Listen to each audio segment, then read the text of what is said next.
ലേബി, സിദ്ദിഖ് പോകാൻ ഇടയുണ്ടെന്ന് ഏറ്റവും കൂടുതൽ സാധ്യത കൽപ്പിക്കപ്പെടുന്ന ഹോട്ടലിന് സമീപമാണ് ലേബി ഉള്ളതെന്ന് മനസ്സിലാക്കാൻ കഴിയുന്നു. പോലീസിൽ നിന്ന് വിവരങ്ങൾ ലഭിക്കുക പാടായിരിക്കും, കാരണം ഏറെ രഹസ്യ സ്വഭാവത്തിലാണ് അവർ ഇത് നീക്കങ്ങൾ നടത്തിക്കൊണ്ടിരിക്കുന്നതെന്ന് തന്നെയാണ്. പക്ഷേ റോഷിപാലും റിനു ശ്രീധറും ഉൾപ്പെടെ നൽകുന്ന വിവരങ്ങൾ അനുസരിച്ചാണെങ്കിൽ കൃത്യമായി അവർ ലൊക്കേറ്റ് ചെയ്തിട്ടുണ്ട് സിദ്ദിഖിനെ. വരും നിമിഷങ്ങളിൽ തന്നെ അതിലൊരു വ്യക്തത വരുമെന്നാണ് മനസ്സിലാക്കേണ്ടത്. ലേബിക്ക് ഒടുവിൽ നൽകാൻ കഴിയുന്ന വിവരങ്ങൾ എന്താണ്?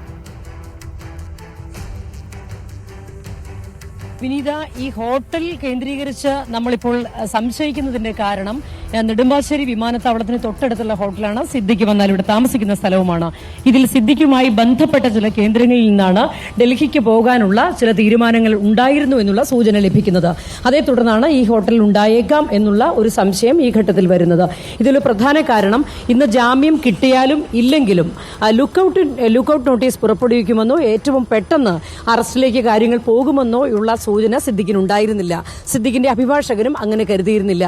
അതുകൊണ്ട് തന്നെ ഇത്ര പെട്ടെന്ന് അറസ്റ്റ് ഉൾപ്പെടെയുള്ള നടപടിക്രമങ്ങളിലേക്ക് പോകില്ല എന്നൊരു സൂചന ഉള്ളതുകൊണ്ട് തന്നെ ഇവിടെ വന്ന് നെടുമ്പാശ്ശേരി വിമാനത്താവളം വഴി ഡൽഹിയിലേക്ക് പോകാനുള്ള ഒരു നീക്കം ഉണ്ടായിരുന്നു എന്നാണ് നമുക്കറിയാൻ സാധിക്കുന്നത്.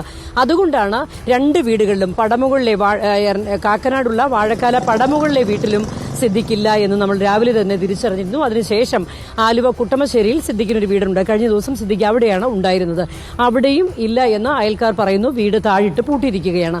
ഈ ഒരു സാഹചര്യത്തിൽ ആണ് നെടുമ്പാശ്ശേരി വിമാനത്താവളം വഴി ഇത്തരത്തിൽ ഡൽഹിയിലേക്ക് ഒരു യാത്ര പ്ലാൻ ചെയ്തിരുന്നു എന്നുള്ള ചില വാർത്തകൾ വന്നത്. അതേ തുടർന്നാണ് ഈ ഹോട്ടൽ കേന്ദ്രീകരിച്ച് നമ്മളും എത്തിയത്. ഏതായാലും ഇതൊക്കെ സൂചനകൾ മാത്രമാണ് വിനീത ഈ ഘട്ടത്തിൽ നൽകാൻ സാധിക്കുന്നത്. കൃത്യമായ ഇപ്പോൾ വിനീത നേരത്തെ സൂചിപ്പിച്ചതുപോലെ ഇപ്പോൾ ലോക്കൽ പോലീസിന് മൊത്തത്തോടെ ഒരു അറിവ് ഇതിൽ ഉണ്ടായിരിക്കില്ല, അല്ലെങ്കിൽ സിറ്റി പോലീസ് കമ്മീഷണർ ഓഫീസിലോ മറ്റു പോലീസുകാർക്കോ ഇവരുണ്ടായിരിക്കില്ല. പക്ഷേ SITക്ക് സഹായം കൊടുക്കാനുള്ള, അല്ലെങ്കിൽ SIT ഏതെങ്കിലും ഘട്ടത്തിൽ അവർക്ക് പോലീസിന്റെ സഹായം തേടുമ്പോഴുള്ള ആ അന്വേഷണ ഉദ്യോഗസ്ഥർക്ക് ഇതിനെക്കുറിച്ച് സൂചനയുണ്ടാവും. അങ്ങനെ പറയുകയാണെങ്കിൽ ഇപ്പോൾ റോഷിപ്പാലും റിനുവും പറഞ്ഞതുപോലെ ആ അന്വേഷണ ഉദ്യോഗസ്ഥർക്ക് കൃത്യമായി സിദ്ദിഖ് എവിടെയുണ്ടെന്ന് ഈ ഘട്ടത്തിൽ അറിയാൻ സാധിക്കും. എന്നാൽ അത് അത്രത്തോളം രഹസ്യ സ്വഭാവമുള്ള ഒരു കാര്യമായതുകൊണ്ട് തന്നെ നമ്മൾക്ക് നോർമലി മാധ്യമ പ്രവർത്തകർക്കൊക്കെ വിവരം ലഭിക്കുന്നത് പോലെ അത്ര എളുപ്പത്തിൽ ആ സംഘത്തിനകത്ത് നിന്ന് വിവരങ്ങൾ കൃത്യമായി ലഭിക്കുക ഈ സമയത്ത് ദുഷ്കരമാണ്. അതുകൊണ്ട് തന്നെയാണ് നമ്മൾ സൂചനകൾ ഈ ഘട്ടത്തിൽ നൽകുന്നത്. ഒരുപക്ഷെ വീട്ടിൽ പടമുകളിലെ വീട്ടിലുണ്ടാകാം, പടമുകളിലെ വീട്ടിലും ഈ പറയുന്നത് പോലെ നമുക്ക് പുറത്തു നിന്നുള്ള വിവരങ്ങളാണ് നൽകാൻ സാധിക്കുന്നത്. അതുപോലെ തന്നെയാണ് കുട്ടമശ്ശേരിയിലെ കാര്യവും. കുട്ടമശ്ശേരിയിൽ താഴിട്ട് പൂട്ടിയിരിക്കുന്നു എങ്കിലും അതിനകത്തൊരു കാറ് കിടപ്പുണ്ട്.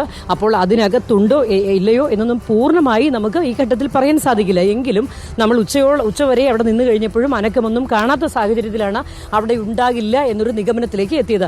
പോലീസിനും ഏകദേശം ആ സൂചന ഉണ്ട് എന്നുള്ള അറിവും നമുക്ക് ആ ഘട്ടത്തിൽ ലഭിക്കുന്നു.